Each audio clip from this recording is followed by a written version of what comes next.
Bismillahirrahmanirrahim. Assalamu alaikum. In this lecture series of advanced ordinary differential equation, now we are going to talk about phase plane diagram for nonlinear system. ये देखें हमने एक नई example count की यहाँ पे sketch the phase plane diagram for the given differential equation. Differential equation देखें आपको सेकंड ऑर्डर गिवन है x double prime equal to x minus x cube. लेकिन हम तो सिर्फ लीनियर सिस्टम को सॉल्व करना जानते हैं, तो क्या करेंगे फिर इस स्केलर डिफरेंशियल इक्वेशन को भी हम लीनियर डिफरेंशियल इक्वेशन में कन्वर्ट करेंगे. उसके लिए हम x प्राइम जो है उसको एक नए वेरिएबल y के इक्वल सब्स्टिट्यूट कर लेते हैं और x डबल प्राइम जो है वो y प्राइम के इक्वल आ जाएगा. अब एक इक्वेशन हमें मिल जाएगी x prime equal to y. दूसरी जो है इसको हम लिख लेंगे y prime equal to x minus x cube. तो ये आपको एक सिस्टम मिल गया, लेकिन है ये नॉन लीनियर सिस्टम. इस वजह से क्योंकि x और y दोनों जो हैं ये x और y दोनों डिपेंडेंट वेरिएबल है. लेकिन यहाँ देखें इस डिपेंडेंट वेरिएबल की पावर जो है इसका एक्सपोनेंट 3 है, जिस वजह से ये नॉन लीनियर बन गया है. हमने किया क्या, इस स्केलर डिफरेंशियल इक्वेशन से फर्स्ट ऑर्डर सिस्टम जो है वो जनरेट कर लिया. अब फर्स्ट ऑर्डर सिस्टम जो है वो लीनियर सिस्टम को सॉल्व करना हम जानते हैं, लेकिन ये नॉन लीनियर है. नॉन लीनियर को सॉल्व करने के लिए हम क्या करते हैं, सबसे पहले इक्विलिब्रियम पॉइंट फाइंड करते हैं. फिर हर इक्विलिब्रियम पॉइंट पे हम क्या करते हैं, उसकी स्टेबिलिटी और अनस्टेबिलिटी चेक करते हैं. फेज प्लेन डायग्राम उसके ऑर्बिट बनाते हैं. उसके बाद उन सबको इकट्ठा करते हैं तो हमें फेज प्लेन डायग्राम मिल जाती है नॉन लीनियर सिस्टम के लिए. अब एफ एक्स वाई मुझे मिलेगा जो फर्स्ट इक्वेशन है उसकी राइट हैंड साइड यानी y, और जी एक्स वाई मुझे मिलेगी सेकंड डिफरेंशियल इक्वेशन की राइट हैंड साइड यानी x माइनस एक्स क्यूब. अब मुझे क्या करना है, इक्विलिब्रियम पॉइंट के लिए इन दोनों को जीरो के इक्वल सब्स्टिट्यूट करना है. तो मैंने लिखा for equilibrium point we have f x y equal to zero and g x y equal to zero. जब f x y equal to zero इसका मतलब क्या, y equal to zero, g x y equal to zero, x minus x cube equal to zero. अब first जो already solved है आपको y जो है वो मिल गया ज़ीरो के इक्वल. सेकंड को जब आप सॉल्व करें तो x माइनस एक्स क्यूब यानी x को कॉमन करें तो 1 माइनस एक्स के इक्वल टू ज़ीरो. इससे आपको x एक मिला ज़ीरो और एक x मिल गया आपको 1 और एक माइनस 1. 1 माइनस एक्स के इक्वल टू ज़ीरो से आपको मिलेगी x के दो roots x equal to plus minus 1. y की वैल्यू आपके पास एक ही है और x की वैल्यू जो है वो आपके पास 3 है. इसका मतलब क्या कि 3 इक्विलिब्रियम पॉइंट आपको मिलेंगे जिनमें y आपका ज़ीरो होगा. x एक ज़ीरो है, एक y ज़ीरो मिलाया तो ज़ीरो ज़ीरो आपके पास एक इक्विलिब्रियम पॉइंट आ गया. फिर आप x को 1 लें, y को ज़ीरो दो, दूसरा इक्विलिब्रियम पॉइंट, फिर x को माइनस 1 और y को ज़ीरो दो, माइनस 1 ज़ीरो. ये 3 इक्विलिब्रियम पॉइंट मिल गए. अब इसके बाद हम क्या करते हैं, हमें f और g इन दोनों के partial order first order different जो है डेरिवेटिव फाइंड करने होते हैं विद रिस्पेक्ट टू x और विद रिस्पेक्ट टू y. तो हम f और g इन दोनों को विद रिस्पेक्ट टू x और y डिफरेंशिएट कर लेते हैं. तो ये देखें f जो है ये तो y के इक्वल है, तो इसका derivative with respect to x 0 मिलेगा, विद रिस्पेक्ट टू y 1 मिलेगा. इसी तरह से g जो है इसको जब विद रिस्पेक्ट टू x करेंगे तो 1 माइनस 3x के, विद रिस्पेक्ट टू y करेंगे तो वो 0 मिलेगा. ये दोनों कांस्टेंट और ये भी कांस्टेंट. सिर्फ और सिर्फ हमें जो इक्विलिब्रियम पॉइंट है वो सब्स्टिट्यूट करने हैं partial g by partial x में. तो फर्स्ट हम जब सब्स्टिट्यूट करते हैं 0 0 तो हमें partial g by partial x की वैल्यू एट 0 0 क्या मिलती है 1. फिर partial g by partial x की वैल्यू एट 1 0 पे मिलती है माइनस 2, क्योंकि 1 माइनस 3x स्क्वायर है. आपने क्या करना है, x को 1 से रिप्लेस करना है तो ये मिलेगा 1 माइनस 3 यानी माइनस 2. फिर partial g by partial x को हमने फाइंड करना है माइनस 1 0 पे. तो अब भी आपको इसकी वैल्यू क्या मिलेगी, माइनस 2. यानी 0 0 पे वैल्यू मिल रही है 1 और 1 0 और माइनस 1 0 पे वैल्यू मिल रही है माइनस 2. अब हम इन तीनों इक्विलिब्रियम पॉइंट्स के लिए 3 लीनियर सिस्टम बनाएंगे इस नॉन लीनियर सिस्टम से. तीनों के लिए अलग अलग आपको फिगर मिलेगी. उन तीनों फिगर्स को इकट्ठा करेंगे तो आपको असल ये जो आपको डिफरेंशियल इक्वेशन गिवन थी इसके लिए फेज प्लेन डायग्राम मिल जाएगी। सबसे पहले हमने लीनियर सिस्टम बनाया फर्स्ट इक्विलिब्रियम पॉइंट 0 0 के लिए। तो ये देखें हमने लिख लिया x prime y prime equal to partial f by partial x, partial f by partial y, partial g by partial x और partial g by partial y at 0 0। ठीक है, ये हमारे पास एक लीनियर सिस्टम बन गया है किस इक्विलिब्रियम पॉइंट पे 0 0 पे। अब partial f by partial x y g की विद रिस्पेक्ट टू एक्स और वाई, इनकी जो वैल्यूज़ हैं वो यहाँ पे सब्स्टिट्यूट की तो हमें ये लीनियर सिस्टम मिला। इसमें से हमने कोएफिशिएंट मैट्रिक्स को अलग किया, ट्रेस और डिटर्मिनेंट फाइंड किए। ट्रेस हमें 0 मिल रहा है और डिटर्मिनेंट क्या मिल रहा है -1 यानी लेस देन 0। तो जब भी आपको पता है आपका क्यू नेगेटिव आएगा, पी आपका पॉजिटिव हो, नेगेटिव हो या 0 हो, जब क्यू आपका नेगेटिव है तो वो आपका इक्विलिब्रियम पॉइंट जो है वो सैडल नोड इक्विलिब्रियम पॉइंट है। तो ये हमने लिख लिया 0 0 इज़ सैडल पॉइंट। उसके बाद हमने इसके लिए करैक्टरिस्टिक इक्वेशन लिखी, ट्रेस और डिटर्मिनेंट हम फाइंड कर चुके हुए, उनकी वैल्यूज़ यहाँ सब्स्टिट्यूट की तो आपको इसकी दोनों आइगन वैल्यूज़ मिल गई, एक 1 और -1।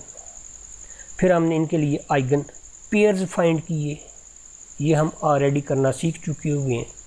उसके बाद हम क्या करेंगे, इस पॉइंट के लिए जो है जो हमें पता चल गया कि सैडल नोड जो है आपके पास फेज प्लेन डायग्राम बनती है, उसको ड्रा करते हैं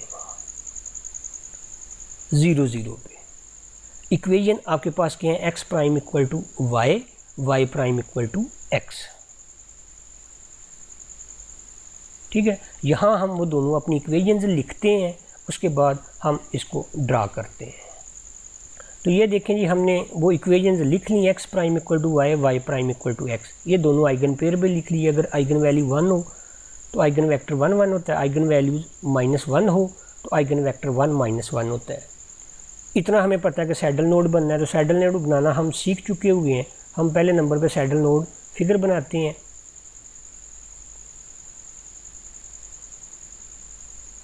इस तरह से बनेगी वो।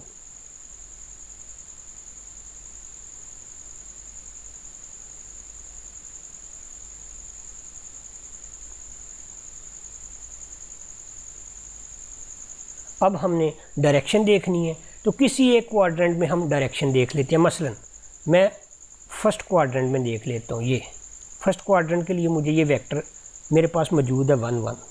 मैं x को भी 1 और y को भी 1 सब्स्टिट्यूट करता हूँ। तो यहाँ देखें x prime equal to y, और y मैंने क्या लेना है, 1 लेना है। इसका मतलब क्या है कि x प्राइम पॉजिटिव है। उसके बाद y prime equal to x मैंने ये 1 लेना है, तो y प्राइम भी पॉजिटिव है, x प्राइम भी पॉजिटिव, y प्राइम भी पॉजिटिव। तो फर्स्ट क्वाड्रेंट की डायरेक्शन किस तरह की होगी, x प्राइम पॉजिटिव, इसका मतलब पॉजिटिव x x, ये y प्राइम पॉजिटिव, इसका मतलब वर्टिकल एक्सिस में अपवर्ड। तो जो डायरेक्शन बन रही है वो तो ये बन रही है। ठीक है, तो फर्स्ट क्वाड्रेंट की डायरेक्शन मुझे मिल गई, बाकी मैं सारी खुद ही लिख लूँगा, मुझे पता है इनका कि ये कैसी होती हैं सैडल नोड में। ये थर्ड वाली इस टाइप की होगी, इसी तरह से ये सेकंड वाली ऐसे और ये ऐसे होगी, क्योंकि सैडल नोड में एक बाहर की तरफ और एक अंदर की तरफ होती है। एक हमने देख ली, उससे बाकी सारी हम खुद ही जो है ना वो ड्रा कर लेते हैं। इसी तरह से ये बाकी जो ऑर्बिट हैं, बाकी ट्रैजेक्टरी, इनकी डायरेक्शन भी हम पहली डायरेक्शन को देख के हम ड्रा कर सकते हैं।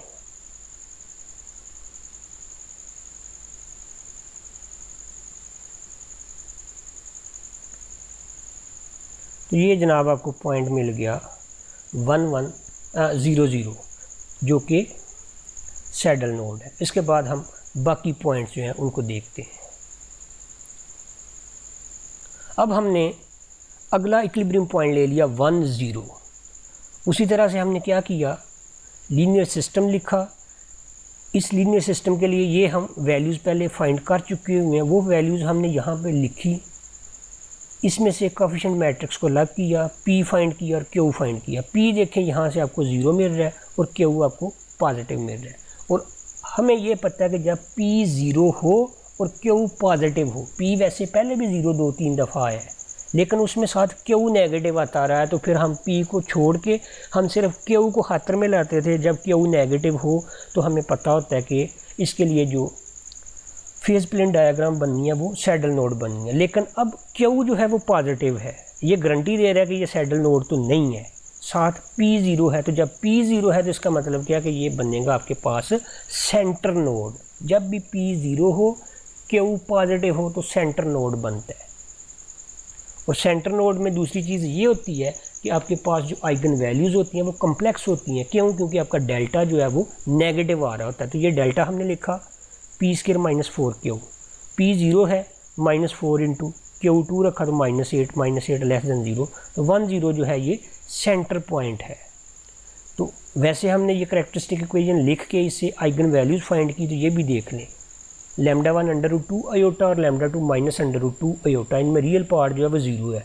तो जब भी आइगन वैल्यूज़ में रियल पार्ट 0 हो, दोनों आइगन वैल्यूज़ जो हैं वो कम्प्लेक्स हों, तो आपके पास सेंटर नोड ही बनता है। ठीक है। इक्वेशन अगर आप देखें तो इक्वेशन आपके पास है x prime equal to y, y prime equal to -2x। इससे हमने सेंटर नोड जो है वो ड्रा करना है। ये हमने वो इक्वेशन लिख ली, x prime equal to y, y prime equal to -2x। तो सेंटर नोड बनना है, सेंटर नोड हम ड्रा करते हैं, यानी सर्कल जो है,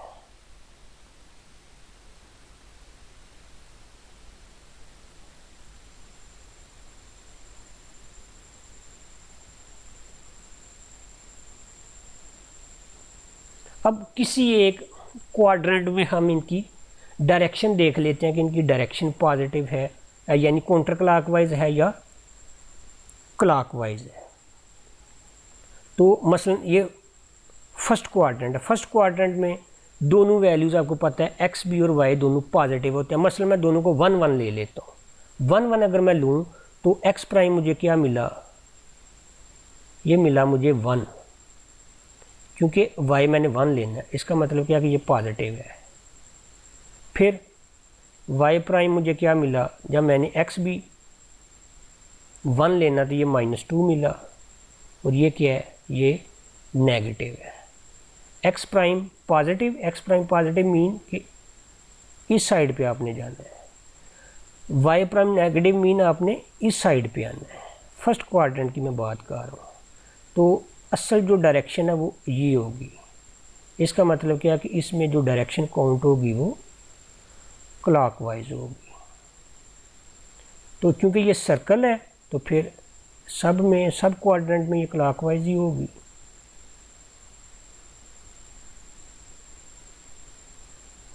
ठीक है। इसी तरह से अब हम थर्ड इक्विलिब्रियम पॉइंट को देख लेते हैं। ये थर्ड इक्विलिब्रियम पॉइंट था आपका -1 0। उसके लिए हमने लीनियर सिस्टम लिखा, वैल्यू सब्स्टिट्यूट की, दोबारा से P हमें 0 और Q आपको पॉजिटिव मिला। इसका मतलब क्या कि P 0 Q पॉजिटिव है और डेल्टा जो है वो नेगेटिव है, तो ये भी सेंटर पॉइंट ही बन रहा है। 1 0 भी सेंटर पॉइंट है, -1 0 भी जो है वो सेंटर पॉइंट बन रहा है। फिगर इसके लिए वही बननी है, इसलिए मैं अब दोबारा इसकी फिगर जो है वो ड्रा नहीं करूँगा, क्योंकि सारी की सारी इक्वेशन वही बन रही हैं। ये देखिए x prime equal to y, y prime equal to -2x, वही फिगर बन रही है। तो ये हमने ड्रा कर ली, लेकिन इसके लिए मैंने ये साथ लिख दिया है कि इसके जो साइन होंगे वो रिवर्स होंगे, क्योंकि हम साइन चेक कर चुके हैं कि इसके काउंटर क्लॉकवाइज नहीं क्लॉकवाइज आ रहे हैं, इसलिए ये साथ लिख दिए। अब इन तीनों फिगर्स को मैंने इकट्ठा करना है, तो मुझे असल गिवन सिस्टम के लिए फेज प्लेन डायग्राम जो है वो फाइंड हो जाएगी। तो यहाँ हम देखते हैं फिर उसे फिगर को ड्रा करके कि हमारी फिगर जो है वो किस टाइप की बनेगी। 3 पॉइंट थे, एक था 0 0, एक था 1 0, एक था -1 0। 0 0 पे सैडल नोड, जबकि 1 0 और -1 0 दोनों पे सेंटर बन रहे थे, सर्कल। तो अब देखें फिर यहाँ हम इसे ड्रा करते हैं। ये 0 0 है ना आपका पॉइंट, ये 0 0 है। इसी तरह से एक पॉइंट हम यहाँ पे ले लेते हैं जो कि 1 0 है, क्योंकि तीनों पॉइंट जो हैं वो एक्स एक्सिस पे आ रहे हैं। एक पॉइंट आप यहाँ पे लेंगे जो कि आपका -1 0 होगा। ये तीनों इक्विलिब्रियम पॉइंट हैं, इन तीनों पे अलग अलग फिगर जो बनती है वो हम चेक कर चुके हैं। अब इस पे बनना है सेंटर, इस टाइप का होगा वो, ठीक है। डायरेक्शन हम देख चुके हुए हैं कि ये काउंटर क्लॉकवाइज है, इस पे भी सेंटर बनना है।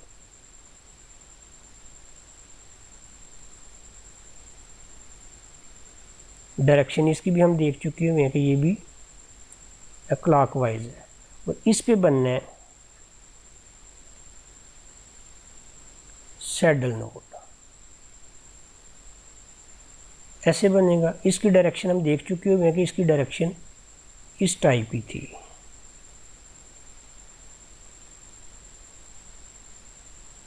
ये बाहर है तो ये फिर अंदर की जानिब है, ये भी अंदर की जानिब है। इसी तरह से ये होगा, ये होगा, और ये दोनों मिल के फिर एक ट्रैजेक्टरी ऐसे बनाएंगे।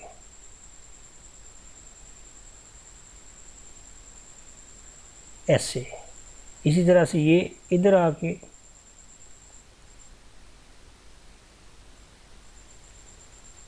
ये ट्रैजेक्टरी बनाएंगे ऐसे। इनको भी हम ऐसे ला सकते हैं आगे, और इसको भी।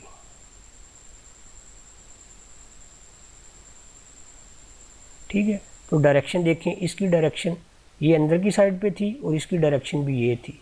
ये डायरेक्शन फॉलो हो रही है, ये नहीं कि आपकी डायरेक्शन जो है वो उल्ट नहीं होनी चाहिए। एक फिगर की जो है वो एक तरफ जा रही है, दूसरी की दूसरी तरफ जा रही है। ये देखें, ये अगर क्लॉकवाइज जा रहा है तो ये डायरेक्शन सारी जो है इस अगर लाइन की देखें तो ये भी अंदर की साइड पे जा रही है ओरिजिन तक।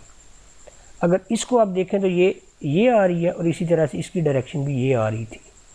फिर इसको देखें तो ये जा रही है, सर्कल की भी यही है। ठीक है, इस तरह से आपकी फाइनल फिगर बनेगी जो कि ये हमने ड्रा की हुई है। उम्मीद है कि आपको समझ आ चुकी होगी। अगर कोई फीडबैक हुआ तो मुझे लाजमी कमेंट करना। अल्लाह हाफिज़।